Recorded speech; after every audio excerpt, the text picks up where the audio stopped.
Tofiq Bayramın bir şəklinə də baxdım. Allah rəhmət eləsin ona. Zalim olmuş şir deyə elə bir. Diyanıb da, tribunada. Hele bir böyük boyda yok. Alovlu danışırmış danışanda. Hele uca boy deyildi axı. Böyle bəstə boy adamıydı. Şiir deyəndə yumruqlarını Amma qaldırıb. tribunada diyanıb, rəhmətliyin o gözəl belə daranmış saçları, elə bir şey, kocaman şir. Tribunadan şeir oxuyur. Necə də gözəl oxuyurdu. Mən onunla o görüşlərdə olmuşam. Bilirsiniz necə? Elə bir yer olmayıb ki, orada mesela bir dəfə biz bir yerlərə getdik. Xəstəxanaya, 6 nömrəli xəstəxana yadımdadır. Getdik orada mesela əvvəlcə cəmaatı yığıblar zala.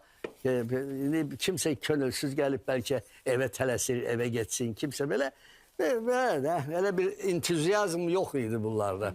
Amma 10 dəqiqədən sonra Tofiq Bayram bunları ələ aldı və gecikən məhəbbətim və s. və ilahi bu şeirlər gəldikcə bir-birinin dalıca və Tofiq Bayram o gür, o xırıltıl səsi ilə bunları elə aldı ki, inan buraxmırdılar bizi evə gedək. 6 oldu deyirək ki, siz növbəniz qısarıb elə getməlisiniz. Yox, məmnuniyyətlə qulaq asarıq Tofiq müəllimə.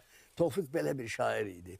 Yani Vaqif müəllim yəqin ki, Tofiq yaradıcılığından danışanda onun o elmi dildə, ədəbiyyatşünaslıq dilində yaradıcılığının bəzi xüsusiyyətlərini, fərqli xüsusiyyətlərini yəqin ki, araşdıracaq. Ona görə ki, Tofiq həqiqətən bənzərsiz şair idi.